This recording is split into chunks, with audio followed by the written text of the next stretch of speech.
Hi நேயர்களே, welcome to Madan movie matinee. நேயர்களே, all over the world இந்த அனிமேஷன் படங்கள் இருக்குது பாருங்கள், அதுக்கு ஒரு பிரம்மாண்டமான ஒரு மார்க்கெட்டு உண்டு, including in India. Although India வந்து ஃபிலிம் தயாரிப்பில் ஒரு சினிமாக்கள் வந்து உலகத்தில் ஒரு முதலாவது நாடாக இருக்குது. இங்கே நம்பர் ஆஃப் ஃபிலிம்ஸ்னு பார்த்தீங்கன்னா இந்தியா வந்து ஒரு பிரம்மாண்டமான தொழிற்சாலை அப்படின்னு சொல்லலாம், சினிமா தொழிற்சாலை. அட் தி சேம் டைம் இங்கே அனிமேஷன் படங்கள் இல்லை. அது ஏன் அப்படின்றது தனி சப்ஜெக்ட், ஒரு பட்டிமன்றமே நடத்தலாம் அதுக்கு.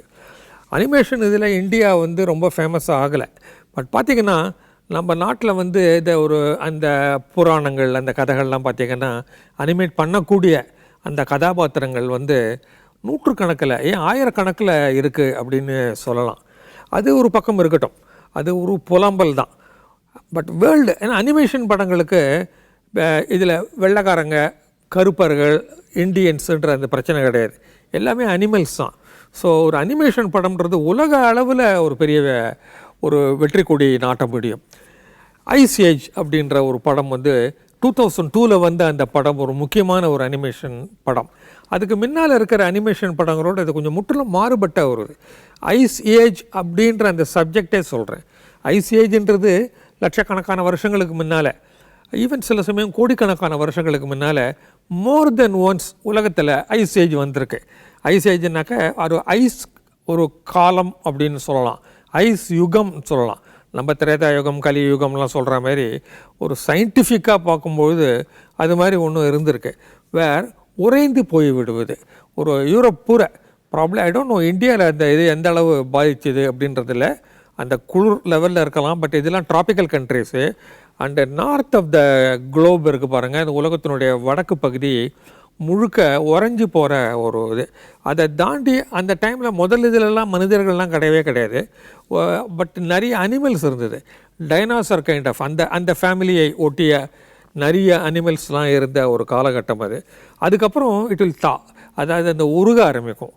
உருக ஆரம்பித்த உடனே தான் மறுபடியும் இந்த பனிகள்லாம் போய் லேண்டெல்லாம் வந்து நதிகள்லாம் கிளம்பி அதுக்கு தகுந்த மாதிரி அனிமல்கள் வருது.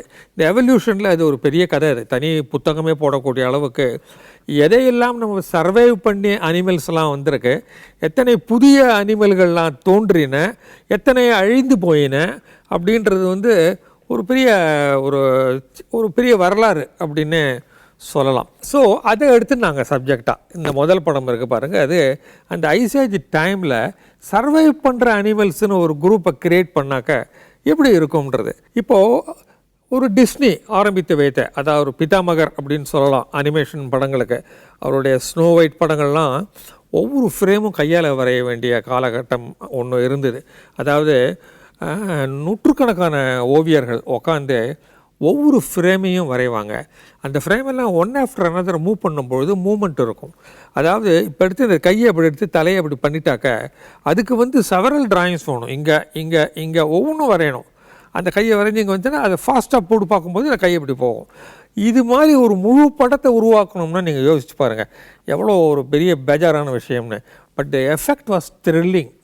அந்த எஃபெக்ட்டுக்காக அவங்க மெனக்கட்டாங்க. அதுக்குன்னு அனிமேட்டர்ஸ்ன்னு ரொம்ப பிரமாதமாக வரைகிறவங்க, இந்த வால்ட் டிஸ்னியினுடைய அந்த படங்கள், மிக்கி மவுஸு, டொனால்ட் டக்கு, அதெல்லாமும் சரி, பிற்பாடு வந்து டாம் அண்ட் ஜெர்ரி, இது மாதிரிலாம் ஃபஸ்ட் கிளாஸ் படங்கள்லாம் வந்தது. பட் இந்த ஐடியா ஒருவேளை இந்த அனிமேஷன் காலம் முடிந்திருக்கலாம். பட் என்ன எடுத்து இந்த கம்ப்யூட்டர் ஜென்ரேட்டட் அனிமேஷன் ஒன்று அப்புறம் வந்தது. கம்ப்யூட்டர் ஒரு பெரிய ஹெல்ப்பு. அதாவது நீங்கள் சில இதை பண்ணால் போகிறோம், மீதியெல்லாம் கம்ப்யூட்டர் அது வந்து புரிஞ்சுக்கும். கம்ப்யூட்டரால் க்ரியேட் பண்ண முடியாது ஒரு கேரக்டரை. பட் ஒரு கேரக்டரை க்ரியேட் பண்ணிட்டீங்கன்னா அதை நீங்கள் கம்ப்யூட்டர்கிட்ட கொடுத்தீங்கன்னா இந்த கேரக்டரை வச்சுட்டு நான் என்ன பண்ணணும் அப்படின்னு கேட்குறது கம்ப்யூட்டர்.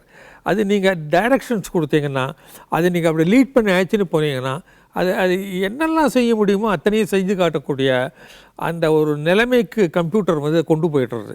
அதனால் ஒரு இம்பாசிபிள் திங்ஸ் எல்லாமும் பண்ணலாம். பட் நிறைய டைம் தேவைப்படும் தான். அனிமேஷன் வந்து கம்ப்யூட்டர் அனிமேட்டடாக இருந்தாலும் கூட இட்ஸ் எ மேமூத் டாஸ்க்கு. இது வந்து some people say it cost you more. ஒரு சாதாரண படம் எடுத்துடலாம் ஒரு அனிமேஷன் படத்தோட. அதனால தான் ஈவன் நவ் தமிழ் படங்களில் நடுவில் எங்கேயாவது அனிமேஷன் வந்தால் கூட ரொம்ப மெனக்கட்டுறாங்க, கஷ்டப்படுறாங்க. ரொம்ப சீக்கிரம் முடிஞ்சு போய்டுறது. அது சரியாக எஃபெக்ட்ஸு கிராஃபிக்ஸு இதெல்லாம் பண்ணுறதுக்கு டைமே கொடுக்க மாட்டேன்றாங்க சார்ன்ற புலம்பல் ஒன்று இருக்குது. இவங்களுக்கு மெயின் படத்தை பார்த்துட்டு அப்புறம் திடீர்னு அனிமேட் பண்ணலாம், இந்த காட்சியை டிஜிட்டலில் பண்ணலான்லாம் பண்ணக்கூடாது. அங்கே அதுக்குன்னே உழைக்கிறாங்க. அதுக்குன்னு ஒரு ரவுண்ட் த கிளாக் பல ஆண்டுகளாக தே ஆர் கிரியேட்டிங் ஃபேக்டரி அற்புதமான படங்கள். அதில் ஐஸ் ஏஜ் நிச்சயமாகவே ஒரு definitely one of the greatest animation films. First Ice Age 2002 வந்த படமே ரொம்ப ப்ரில்லியண்ட்டாக இருந்தது. இப்போ வந்திருக்கிறது ஐஸ் ஏஜ் 5 படங்கள் வந்துருது இந்த ஃப்ரான்ச்சைஸில். பட் என்ன அப்படின்னா, நான் அந்த ஃபஸ்ட்டு படமே நீங்கள் பார்த்தீங்கன்னாக்கா அதில் கிரியேட் பண்ண கேரக்டர்ஸ், இன்ஃபேக்ட் கேரக்டர்ஸ் இந்த படத்தில் ஏராளம். நீங்கள் மனசில் அதை வச்சுட்டு ஒப்பிக்கவே முடியாது, அந்த அளவுக்கு கேரக்டர்ஸ்லாம் இருக்குது. பட் அது தேவையில்லை. அனிமேஷனில் வந்து அனிமல்ஸ்னு வரும்பொழுது ஒரு ஒரு உலகத்தில் எத்தனை அனிமல்ஸ் இருக்குது எல்லாத்தையுமே பயன்படுத்தியிருப்பாங்க அவங்க. ஒரு ஸ்குவிரல், ஒரு இன்ஃபேக்ட் ஸ்லாத்து, அதான் தேவாங்கன்னு சொல்கிறோம், தேவாங்க, இது மாதிரிலாம் ஏகப்பட்ட டைகர், சேபர் டூத்து ஒரு டைகர் இருந்தது அந்த காலத்தில், டைனாசர்ஸ்லாம் இருந்த காலத்தில். இவ்வளோ பெரிய ஒரு 2 பல் இருக்கும். அது மாதிரி அந்த இது லைன்ஸு, அப்புறம் மேமத் அப்படின்னு. மேமத்துன்றது வந்து யானை, பிரம்மாண்டமான தந்தங்களோட ஒரு ஹேரியாக இருக்கும், நிறைய முடிகளோடு இருக்கிற யானை இது. இது மாதிரி கேரக்டர்கள்லாம் அந்த காலத்தில் இருந்து அழிந்து விட்டது. கடைசியாக அழிஞ்சது டோடோ அப்படின்ற ஒரு நம்ம நெருப்பு கோழின்னு சொல்கிறோமே, அதை விட இன்னும் குண்டா தடிமனாக உயரமாக இருக்கிற ஒரு பறவை ஒன்றும். அதே மாதிரி நடந்து போகிற ஒரு இது, அவ்வளோ பறக்க முடியாத ஒரு பறவை, அதுவும் வந்து எக்ஸ்டிங்க்ட் ஆகிடுது. எக்ஸ்டிங்க்ட்னா அழிந்து போய் விட்டதுன்னு சொல்லலாம்.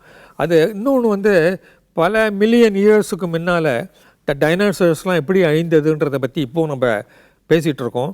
அது முடிவான நிச்சயமான இதுதான் அப்படின்னு சொல்ல முடியாட்டால் கூட எல்லா விஞ்ஞானிகளும் ஒருமித்த கருத்து என்ன அப்படின்னாக்கா, ஒரு ஆஸ்டராய்டு, பிரம்மாண்டமான ஆஸ்டராய்டு ஒன்று வந்து பூமியை தாக்கித்து அந்த தாக்குதலில் இதாகிடுது. அதாவது இப்போவும் சரி, நீங்கள் எரிகல்னு நீங்கள் பார்ப்பீங்க, ஒரு பீச்சுக்கெல்லாம் போயிருக்கும்போது பார்த்தா திடீர்னு விண்வெளியில் பளிச்சுன்னு ஒரு ஒரு ஒரு நட்சத்திரம் மாதிரி ஒன்று வந்து கீழே விழும். அது நட்சத்திரம் கிடையாது, நட்சத்திரம்ன்றது வேறு விஷயம். அது நம்ம சூரியன் தான் நட்சத்திரம். சூரியன் ஒரு சின்ன நட்சத்திரம், அந்த சூரியனுக்குள்ளே நம்ம 100 பூமிகளை அடக்க முடியும். அது வந்து அவ்வளோ பெரிய நட்சத்திரம் அப்படின்னு சொல்லலாம். பட் ஆனால் பல நட்சத்திரங்களோடு ஒப்பிடும்பொழுது சூரியன் ஒரு தக்குனூடு நட்சத்திரம் தான். அப்போனா நீங்கள் இமேஜின் பண்ணிக்கோங்கன்றாங்க. இது எரிகல்ன்றது வந்து என்ன சொல்லலாம், இந்த ஒரு டேபிள் சைஸ்லேயும் இருக்கலாம், அதே சமயம் இந்த ஒரு பெரிய ஹால் சைஸ்லேயும் இருக்கலாம், ஒரு பங்களா சைஸ்லேயும் இருக்கலாம்.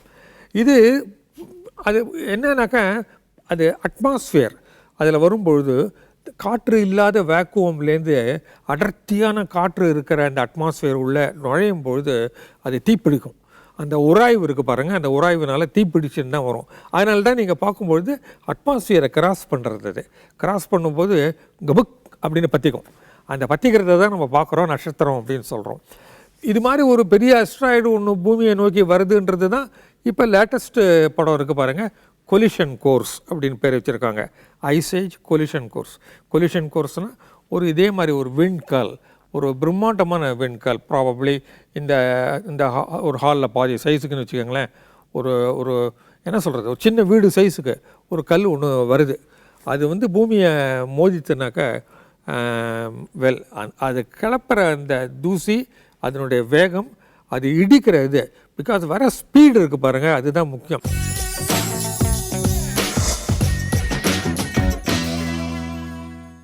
இந்த ஸ்க்ராட்டுன்ற ஒரு ஸ்குவிரல் வந்து அதனுடைய நட்டு ஒன்று, அந்த நட்டை எடுத்துன்னு வந்து ஒரு ஓங்கி ஐஸ், எங்கே பார்த்தாலும் ஐஸாக இருக்கும்பொழுது அதை ஓங்கி அடிக்கும்.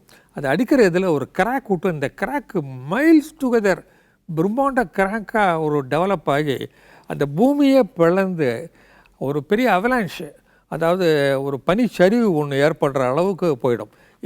இது வந்து ஆக்சுவலி ஜேம்ஸ் பாண்ட் படத்தில் முதல் காட்சி ஒரு ஃபுல் ஆக்ஷனில் ஆரம்பிப்பாங்கள்ல, அது மாதிரி தான் இந்த ஐஸ் ஏஜ் நம்பர் 1 ஃபஸ்ட்டு படம், ஃபஸ்ட்டு சீன் இது ஆக்சுவலி. அதுக்கப்புறம் யூசி அதில் ஹியூமன் இதுவும் வருது. ஒரு குழந்தை ஒன்று தொலைஞ்சு போன ஒரு குழந்தைய வந்து இந்த மேமத் இதெல்லாம் வந்து பாதுகாத்து மறுபடியும் ஹியூமன்ஸ் கிட்ட சேர்க்குறது, அது போகிற வழியில் எவ்வளோ பிரச்சனை. இது மாதிரி அந்த ஐஸ் ஏஜ்லேருந்து தாங்க முடியாமல் குளிர்னால இது பரவி கொண்டு வந்த காலம் அது ஐஸ் ஏஜ். ஸோ இது எல்லாமே சவுத்துக்கு எல்லா அனிமல்ஸும் ஒரு பெரிய ஒரு மைக்ரேஷன் ஒன்று நடக்கும். அந்த மைக்ரேஷன் போது நடக்கிற அந்த அட்வென்ச்சர்ஸ் அதுதான் ஃபஸ்ட்டு இதில். கடைசியில் வந்து அதில் ஒரு நல்ல புலி, ஒரு நல்ல சிங்கம் ஒன்று இருக்கும், சேபர் டூத்தர் ஒரு லயன் ஒன்று, அப்புறம் ஒரு கெட்ட புலி ஒன்று இருக்கும். அது வந்து இந்த குழந்தைய எப்படியா சாப்பிட்ணுன்னு பார்க்கும். அதை இந்த யானைகள் எல்லாம் அந்த குழந்தைய காப்பாற்றிட்டு எப்படி எடுத்துன்னு வரும்பொழுது ஒரு இடத்துல ஹியூமன் சிவிலைசேஷன் இருக்கிற இடம்னு ஆக்சுவலி பார்த்திங்கன்னா டைனாசர்லாம் இருக்கும்போது ஹியூமன்ஸ் இல்லை. வந்து ஆக்சுவலி 6 கோடி வருஷத்துக்கு முன்னால் டைனாசர்லாம் இருந்த காலம். மனுஷன் வந்து ஒரு 5-6 லட்சம் வருடங்கள் தான் ஆகுது. ஸோ 6 கோடி எங்கே, 5 லட்சம் எங்கே இல்லையா, முதல் மனிதனே நான் சொல்கிறது. ஸோ அது இருக்கட்டும். பட் காமெடி அண்டு அனிமேஷன் படத்துக்கு அந்த இதெல்லாம் கிடையாது. ஓகே, பட் எனிவே இந்த அனிமல்ஸ் வந்து மைக்ரேஷன் வரும்பொழுது ஏற்படுகிற பலவிதமான இது, அதில் பாம்புலாம் கூட இருக்குது, பிரம்மாண்டமான பாம்பு அதெல்லாம் கூட வரும். அதில் யானைகளோட ஒரு பெரிய அட்டாச்மெண்ட் டெவலப் ஆகி அந்த மேமத் அது வந்து இந்த குழந்தைய அழைச்சிட்டு வரும். படுகுறுமான ஒரு ஒரு குறும்புத்தனம் எக்கச்சக்கமாக இருக்கிற ஒரு அழகான குழந்தை, ரோஷன்னு பேர், கொஞ்சம் இண்டியன் மாதிரி இருக்குது இல்லைங்களா. அந்த குழந்தைய வந்து அவள் பேரண்ட்ஸ் கிட்ட ஜாயின் பண்ணணும். கடைசியில் வரும்பொழுது ஒரு கேவில் வந்து இந்த ட்ராயிங்ஸ்லாம் இருக்கும் மனுஷங்க, அப்போ ட்ராயிங்ஸ்லாம் போட்டு கேவ் பிக்சர்ஸ்னு உண்டு. அதை பார்த்தோம்னா தான் அவங்களுக்கு கிட்ட மனுஷங்க அருகே வந்துட்டோம், இங்கே தான் எங்கேயோ இருக்காங்க அப்படின்னு வந்து அதை எப்படி சேர்ப்பிக்கிறாங்கன்றது தான் அந்த இது. என்னை பொறுத்த வரைக்கும் Ice Age 1 is the best. இது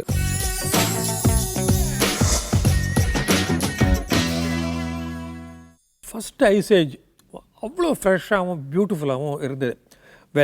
இது முதலாவது. இப்போ லேட்டஸ்ட்டாக வந்திருக்கிறது கொலிஷன் கோர்ஸ். இது இந்த அஸ்ட்ராய்டு நான் சொன்ன பாருங்கள், அது வந்து பூமியை நோக்கி வரும்பொழுது இப்போ எல்லாம் தப்பிக்கணும். எப்படி தப்பிக்கிறது? தப்பிக்க முடியாது. இது சயின்டிஸ்ட்டே நியூயார்க்லேயும் மாஸ்கோலையும் உட்காந்துருக்கிற சயின்டிஸ்ட்டே வந்து ஒன்றும் பிளான்லாம் சொல்ல முடியாது. பட் இப்போ திங்க் பண்ணிருக்காங்க. ஐஸ் ஏஜ் 5 படத்தில் வந்து அந்த அதில் இருக்கிற அந்த 2 மேமோத் யானைகள் அது வந்து லவ் பண்ணி கல்யாணம் பண்ணிக்கிறது இருக்கும். ஐஸ் ஏஜ் 5ல் அதாவது 2, 3, 4ல் வந்து அது கல்யாணம் ஆகிறது, அதுக்கு குழந்தை பெக்கிறது, அந்த குழந்தை குட்டி யானை வந்து எப்படி இருக்க குறும்புத்தனங்கள்லாம் பண்ணுறது, அதெல்லாம் அந்த குட்டி யானைகள் லெவலில் பெருசாகி அது லவ் பண்ணி இன்னொரு யானைக்குட்டியை லவ் பண்ணி அது ரெண்டும் ரொமான்ஸ் பண்ணுறத கொஞ்சம் வயதான அந்த யானை அப்பாவும் அம்மாவும் ரசிக்கிறதும் அது மாதிரி ஸ்டேஜுக்கு வந்துடுது இப்போது. ஆக்சுவலி அந்த ஸ்க்ராட் அப்படின்ற அந்த அணில் அதெல்லாம் உயிரோடு தான் இருக்குது. யானைகளுடைய வயது எத்தனை வருஷங்கள், அதே சமயம் அணிலினுடைய வயசு எத்தனை அப்படின்ற லாஜிக்கெலாம் நம்ம அனிமேஷன் படத்தில் பார்க்க வேண்டிய அவசியம் கிடையாது.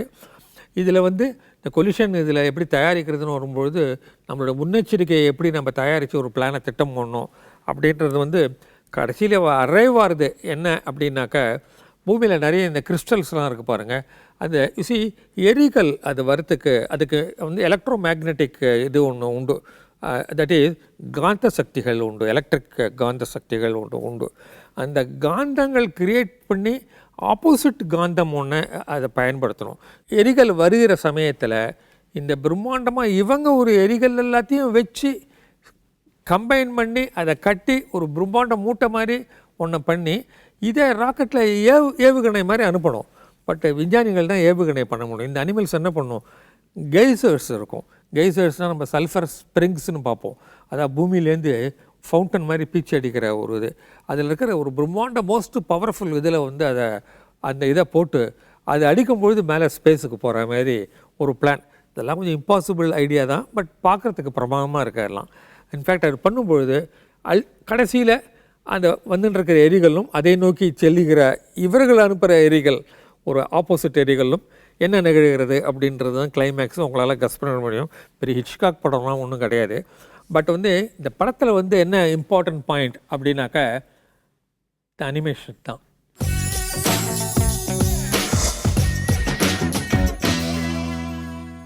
ஸோ ஐஸ் ஏஜ் 5 படம் கொலிஷன் கோர்ஸ், இந்த படம் வந்து என்னை பொறுத்த வரைக்கும் பார்த்தீங்கன்னாக்கா இந்த முதல் படம் பார்த்த நாவல்ட்டி எலிமெண்ட் எனக்கு அவ்வளோ இல்லை இந்த படம். காரணம் அந்த அனிமல்ஸ் எல்லாம் பரிச்சயமான அனிமல்ஸாக ஆகிடுது, இந்த கிரியேஷன்ஸ் ஆக்சுவலி. ப்ளஸ் அதுக்கு கதை தான் தேவை. இந்த கதை வந்து ஒரு ஆஸ்ட்ராய்டு வருது அப்படின்றதும் இவங்க எப்படி தப்பிக்கிறதுன்றதும் இவங்க இன்னும் வேறு இமேஜின் பண்ணி இன்னும் நல்லா இமேஜின் பண்ணிருக்கலாமோன்னு தோணிச்சு எனக்கு. இதில் பாசிபிலிட்டிஸ் வந்து அஸ்ட்ராய்டு வருது அவ்வளோதான். அதுலேருந்து தப்பிக்கணுன்ற அந்த சின்ன கொஞ்சம் லிமிட்டடாக இருந்த மாதிரி பட்டது. வேற என்னோடய ஃபஸ்ட்டு படம் வந்து நான் ரொம்ப ஸ்டன்னிங்காக பார்த்தேன். அதாவது அவ்வளோ பிரமாதமாக இருந்தது. பட் அதனால் இந்த படம் போருன்னு சொல்ல முடியாது. ஒரு நல்ல கதையை விறுவிறுப்பாக அந்த அந்த கவனம் இல்லாமல் இருக்காது இல்லைங்களா? நல்ல எஃபெக்டிவாக ஒரு கவனமாக எடுத்திருக்காங்க. Children I saw in the theatre lot of children were லாஃபிங் அண்டு அதை என்ஜாய் பண்ணி கிரிச்சிட்டு கத்திலாம் பண்ணி they were enjoying the show. Because அவங்க மேபி நிறைய குழந்தைகள் வந்து இந்த 1, 2, 3, 4ன்னு பார்த்துட்டு வரலாம். பட் 2002 குழந்தையாக இருக்கும்போது இப்போ வந்து அந்த பையன் வந்து ஆல்மோஸ்ட் ஃபைனல் இயர் ஸ்கூல் படிக்கிற பையனாக இருப்பான். ஸோ ஆட்டிடியூட் மாதிரி இருக்கும். பட்டு புது குழந்தைகள் வந்து பார்க்குறாங்க. ஐசேஜ் 1லேருந்து எல்லாம் டிவிடியும் available. So if you want to go back you can go back to 5 and முதலேருந்தே பார்க்கலாம். பார்த்து எப்படி தான் எவால்வ் ஆகுது இந்த கதை அப்படின்னு சொல்லிட்டு. பட்டு ஐசேஜ் 5ல் வந்து இந்த ரியாலிசமும் அந்த இதுவும் உச்சக்கட்டம். அதாவது ஒவ்வொரு அனிமலும் பண்ணுறதும் அதே கொட்டையை எடுத்துகிட்டு இது வந்து அந்த இந்த நட்டை எங்கே புதைச்சி வைக்கலாம்னு இன்றைக்கும் அந்த அணில் வந்து தேடின்னு தான் இருக்க ஒரு இடத்த ஸ்பேஸுக்கு எடுத்துன்னு போய் அதுதான் ஒரு காரணம். இந்த அஸ்ட்ராய்ட்ஸு சின்ன சின்ன அஸ்ட்ராய்ட்ஸ் எல்லாம் வரத்துக்கு ஸ்பேஸ் ஷிப்பில் போகும் அந்த அணில். அங்கேருந்து அதனுடைய பாயிண்ட் வந்து இந்த நட்டை ஜாகிரதையாக காப்பாற்றணுன்றது கண்டினியூ ஆகிருக்கு. இஸ் ஆல்வேஸ் கீப்பிங் இட்டு. அது வந்து ஒரு இமேஜினேஷன் தான் அது. அது இது நம்ம சைக்காலஜி தான். நம்ம எல்லாருமே ஏதாவது ஒன்றை காப்பாற்றுறோம் நம்ம கூடயே வச்சுக்கணும்னு சொல்லிட்டு. சம் பீப்புள் வந்து ஒருத்தர் வந்து சைக்கிள் மேலே உயராக வச்சுருப்பார் இல்லைங்களா? அதை வந்து தொடச்சி வச்சுருப்பார். 15 வயசுலேருந்து ஆரம்பித்த அந்த சைக்கிள் ஈவன் அவருக்கு 80 வயசு ஆனப்புறம் கூட அந்த சைக்கிளை அவ்வளோ பத்திரமாக வச்சுருக்கலாம் இல்லைங்களா? அந்த சைக்காலஜி தான் இந்த நட்டு ஐடியாலாம். அது மாதிரி எல்லாமே ஹியூமன்ஸ் இதோட கம்பைன் பண்ணி நீங்கள் பார்த்தீங்கன்னா ரொம்ப பிரமாதமாக இருக்கும். போர் அடிக்காமல் போகிறது இது. அண்டு அனிமேஷன் வயசானவங்களுக்கு சொல்கிறேன்னா இந்த அனிமேஷன் எப்படி பண்ணாங்கன்ற ஒண்டர் ஒன்று இருக்கும். குழந்தைகள் ரொம்ப அதை வந்து அனிமேஷனை வந்து ஒரு படமாக பார்க்குங்க, ரியலாக பார்ப்பாங்க இல்லையா? நம்ம வந்து இதை எப்படி க்ரியேட் பண்ணுறாங்க, என்ன மெனக்கட்டுறாங்க. அதாவது இந்த அறகுறை வேலை இது போருங்க, இதை விட்டுருங்க, இதெல்லாம் போரும் நம்ம ஜனங்களுக்குன்ற ஆட்டிடியூட்லேருந்து நீங்கள் விடுபட்டு பார்த்தீங்கன்னாக்க அவங்க எந்த அளவுக்கு பர்ஃபெக்டாக க்ரியேட் பண்ணியிருக்காங்க, எவ்வளவு டிஸ்டன்ஸ் போகிறாங்க, அதை டு அரைவ் அட்டிட்டு then what type of product they give you. அதாவது நம்ம கொடுக்குற பணத்துக்கு வந்து அதனால தான் அந்த படம் வந்து அது 2000 கோடி ரூபான்னு நீங்கள் பாருங்களேன். அது அந்த அளவுக்கு ஒரு பணம் வருதுன்னா மெனக்கிடுவாங்க இல்லையா? ஸோ 5 வரைக்கும் வந்துடுது. ஐ டோன்ட் நோ இன்னும் எவ்வளோ படங்கள் வரும் அப்படின்னு சொல்ல முடியாது. But anyway you get a chance, go and enjoy. நல்ல கதையோடு இருக்குது, பெரியவங்களாம் உட்காந்து என்ஜாய் பண்ணலாம். இந்த characters are lovable characters. You can enjoy for a change and animation படம் Ice Age collision course.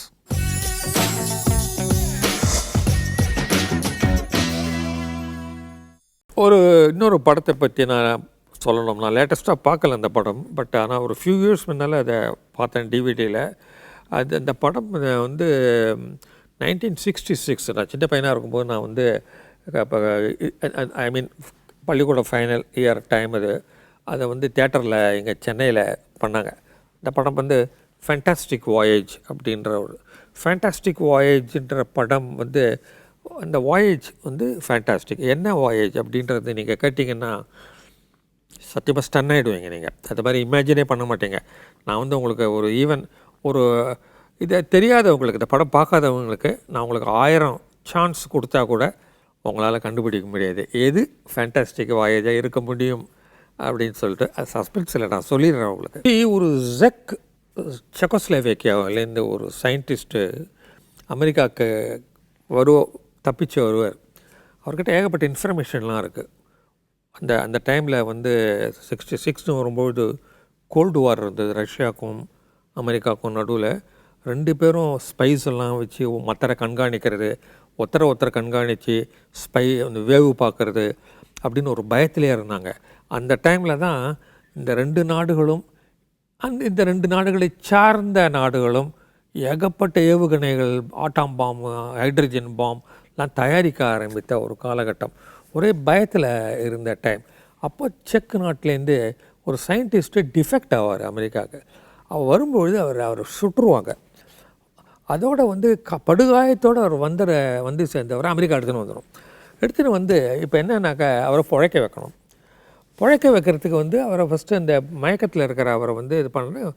Blood Claude ஒன்று மூளைக்குள்ளே ஆகிருக்கும். இந்த பிளட்டு கிளாட்டு வந்து ஆப்ரேஷன் பண்ண முடியாத ஒரு இடத்துல அது ஏற்பட்டிருக்கும். அது வந்து சர்ஜன்ஸ்லாம் வந்து அங்கே ரீச் பண்ண முடியாதுன்னு சொல்லிவிடுவாங்க. வரம் பாருங்க இப்போது விஷயத்துக்கு ஆச்சரியமான இது. பட் ஆனால் இது வந்து இது என்ன இப்படி ஒரு இமேஜினேஷனா அப்படின்னுவீங்க. என்ன பண்ணுறாங்க அமெரிக்கன்ஸு, அதான் அமெரிக்கன்ஸ் இல்லையா, என்ன வேணாலும் பண்ணுவாங்க அவங்க. டாக்டர்ஸ், சயின்டிஸ்ட்டு அவங்க எல்லாரையுமே மினியேச்சரைஸ் பண்ணுவாங்க. மினியேச்சரைஸ்னால் கண்ணால் பார்த்தா தெரியாது, அவங்க அத்துக்கணுண்டு. அதாவது ப்ளஸ் ஒரு சப்மெரின் பண்ணுவாங்க. அதுவும் சப்மெரினும் இத்துக்கணுண்டு சப்மெரின்லாம் கூட இல்லை, அந்த சப்மெரினும் கண்ணுக்கு தெரியாது உங்களுக்கு. அந்த அளவுக்கு ஒரு பாக்டீரியா சைஸுக்கு மனுஷங்களெல்லாம் அதை வந்து இந்த சப்மெரின் உள்ள ஏற்றி அந்த சப்மெரினோடு இவங்களை வந்து ஒரு இன்ஜெக்ஷன் உள்ள நீடில் இது பண்ணி அந்த சயின்டிஸ்டுடைய உடம்புக்குள்ளே செலுத்துவாங்க. புரியுது அவங்களுக்கு? அதாவது மனிதர்கள் உடம்புக்குள்ளே என்டர் பண்ணுறாங்க. அதான் ஃபேண்டாஸ்டிக் வாயேஜ். இது இந்த இத்துக்குனோண்டு ஒரு சப்மரீன் உள்ள ஒரு குரூப் ஆஃப் சயின்டிஸ்ட்டு, ரகேல் வெல்ஷ்ன்ற ஒரு பேரழகி ஒரு சயின்டிஸ்ட்டு அவங்க வேறு இருப்பாங்க. இவங்க போகிற சமயத்தில் வந்து எப்படி அட்வென்ச்சர்ஸ் என்னன்னா இந்த வாயேஜ் இன்சைட் த பாடி தான். இன்சைட் த பாடி அப்படின்னு பார்க்கும்பொழுது இப்போ கொஞ்சம் கற்பனை பண்ணி பாருங்கள் உடம்புக்குள்ளே என்னென்னலாம் இருக்குதுன்னு. யூ ட்ராவல் ஒவ்வொன்றுமே, அதாவது இரத்த குழாய்கள் வந்து அது வழியாக சப்மரீன் போகிறது, அது வழியாக வளைஞ்சி வளைஞ்சி வளைஞ்சி போடும். உள்ள போனீங்கன்னா திடீர்னு பெருங்குடல்லாம் தாண்டி சிறுகுடல்லாம் வரும். அந்த இடத்துல அப்புறம் அந்த இடத்துல எதிரெல்லாம் வந்து உங்களுக்கு அதனுடைய செல்ஸ் எல்லாம் வந்துட்டு இருக்கிற அந்த ஒரு இது, அந்த இசி அங்கேருந்து கல்லீரலுக்கு போகிறது. அப்புறம் லங்ஸுக்கிட்ட போகும்போது அந்த காற்று புயல் மாதிரி வீசுறது. அப்புறம் ஹார்ட் பீட்டு கிட்ட கிட்ட கேட்கும், டம் டம் டம்னு அந்த பெரிய சவுண்டு. இதெல்லாம் தாண்டி விளைவுகள். இப்போ காதுக்குள்ளே போனீங்கன்னா சுற்றி சுற்றி சுற்றி பல்ட்டிலாம் அடிக்கிறோம். அது பாடிக்குள்ளே எத்தனை ஒரு இது இருக்குது, பார்ட்ஸ் ஆஃப் த பாடி, அது உள்ளே ட்ராவல் பண்ணணும். ட்ராவல் பண்ணி உள்ளேருந்து மூக்கு வழியெல்லாம் போய் மூக்கில் இழுக்கும்போதெல்லாம் மூச்சு இழுக்கும்போது மேலேயும் கீழேயுமா பயணப்பட்டு கஷ்டப்பட்டு தாவி ஏறி மூளைக்குள்ளே ட்ராவல் பண்ணணும். ட்ராவல் பண்ணி அந்த பிளட் கிளாட்டை இது பண்ணணும். இதை வெற்றிகரமாக பண்ணிடுறாங்க. இவ்வளோ பண்ணிவிட்டு பண்ண முடியாமல் அந்த சயின்டிஸ்ட்டு செத்து போயிட்டாருனாக்கா அது கிளைமேக்ஸே இல்லை இல்லைங்களா? ஸோ எவ்ரிபடி நோஸ் இந்த அவங்க போய் வெற்றிகரமாக அந்த இலக்கில் போய் அவங்க அத்தனை பேரும் இறங்கி அவங்க கண்ணு முன்னால் இவ்வளோ கிளாட் இருக்கிறத வந்து அதை இடித்து இதெல்லாம் பண்ணி அதை வந்து பிளட்டில் சின்ன சின்ன தூளாக பண்ணி கலக்க வச்சு அதை வந்து அதை டு மேக் ஷூர் அது எம்போலிசம்லாம் ஆகக்கூடாது. பிகாஸ் அது பிளட்டில் ஸ்ட்ரீமில் போய் மறுபடியும் ஹார்ட்டுக்குள்ளே போய் அடைச்சிட்டுதுனாக்கா ஹார்ட் அட்டாக்லாம் வரும். அதெல்லாம் வராமல் எப்படி பண்ணணுன்றத ரொம்ப சயின்டிஃபிக்கான ஒரு படம் தான். பட் இந்த வாயேஜ் வந்து நீங்கள் பாடி உள்ளே என்னென்ன இருக்குது, அது பிரம்மாண்டமாக ஆச்சுன்னா என்ன இருக்கும் அப்படின்றது தான். ஒரு ஹார்ட்டுன்னிங்கன்னா ஒரு பீரோ சைஸுக்கு அதை ஒரு ஹார்ட்டு, பீரோவை கூட இல்லைங்க, இன்னும் கூட பெருசு ஒரு ஹார்ட்டு ஒன்று, அந்த சைஸில் உள்ளே போய் இந்தந்த பக்கம் வழியாக வெளியில் வந்து இதெல்லாம் நீங்கள் இதை வந்து சயின்டிஸ்டோட டாக்டர்ஸோடு உட்காந்து தான் கற்பனை பண்ண முடியும். பட் இந்த படம் எதுக்காக நான் உங்களுக்கு சொல்கிறேன்னாக்கா, இந்த படம் கலரில் அந்த காலத்தில் கம்ப்யூட்டர் அனிமேஷன்லாம் இல்லாத ஒரு காலகட்டம் அது. அதில் வந்து எப்படி பல விஷயங்கள் செட்டெல்லாம் போட்டு பண்ணியிருக்காங்க. பட் தத்ரூபமாக இருக்கிற அந்த இமேஜினேஷனும் எவ்வளோ மெனக்கிட்டுருக்காங்க இந்த படம்ன்றது வந்து நீங்கள் பார்க்கலாம். இதில் வந்து if you know medicine, doctors சத்தியமாக பார்க்கணும் அந்த படம். பிகாஸ் டாக்டர்ஸ் பார்க்கும்போது எங்கே போயிட்டுருக்காங்கன்றது தெரியும், நமக்கு வந்து எங்கேன்றது ஒன்று தெரியாது. இங்கேருந்து போய் நம்ம வந்து எங்கேயோ இறைப்பை அப்படின்றோம், அதுக்கப்புறம் வந்து லிவருக்கு உள்ளே போகிறது அப்படின்னாக்கா இது லிவர் தானான்ற நாலேஜ் இருந்ததுன்னா நீங்கள் இன்னும் என்ஜாய் பண்ணுவீங்க. That's a point. அது வந்து நீங்கள் இல்லைன்னா டாக்டர் நண்பர்கள் இருந்தால் அவங்கள வச்சுட்டு பண்ணலாம். பட் அவன் டைலாக்லேருந்தே புரியுறது அவங்க எங்கே போயிருக்காங்கன்றதும் புரியுறது. So it's a different kind of movie. I want to record that movie, Fantastic Voyage, which came in 1966. It's really a fantastic voyage. So நேயர்களே, ஃபார் a change இந்த வாரம் வந்து ஒரு குழந்தைகளுக்கான வாரம்னு சொல்லலாமா, இல்லை குழந்தை மனதுள்ள பெரியவர்களுக்கான வாரம்னு சொல்லலாம். பிகாஸ் ஒரு அனிமேஷன் படம் பற்றி நம்ம ஒரு பேசினோம். ஆக்சுவலி நான் ரிவ்யூ அப்படின்றது பண்ணலை, அது ஒரு அறிமுகம் அப்படின்னு ஒன்றாலும் வச்சுக்கலாம். ஓகே, பட் எனிவே, பட் இது இங்கிலீஷ் படம் பண்ணதுனால எனக்கு அப்புறம் லேட்டாக தோணித்து. பை த டைம் வந்து அது கொஞ்சம் பிளான் பண்ணி தான் பண்ணோம். ஒரு இங்கிலீஷ் படத்தை மெயினாக பண்ணும்பொழுது ஒரு அந்த நான் பார்த்த கிளாசிக் படங்கள் அப்படின்னு இங்கிலீஷ் படங்கள் நான் சொல்லிகிட்டு இருக்கேன்ல, அது இங்கிலீஷுக்கு பதிலாக ஒரு தமிழ் கிளாசிக்கை சொன்னால் எப்படி இருக்கும் அப்படின்னு கூட யோசித்தேன். பட் அதை பார்ப்போம், அது சப்ஜெக்டே அது, அவசரப்பட்டு அதை பண்ணக்கூடாது. பட் எனிவே அதுக்கு பதிலாக ஃபேண்டாஸ்டிக் வாயேஜ்னு ஒரு சயின்ஸ் ஃபிக்ஷன் ஒன்று பண்ணேன். பட் அடுத்த வாரம் of course I hope to see a Tamil movie and come with a review. உங்களை மீண்டும் சந்திக்க வருவேன். until then, bye bye.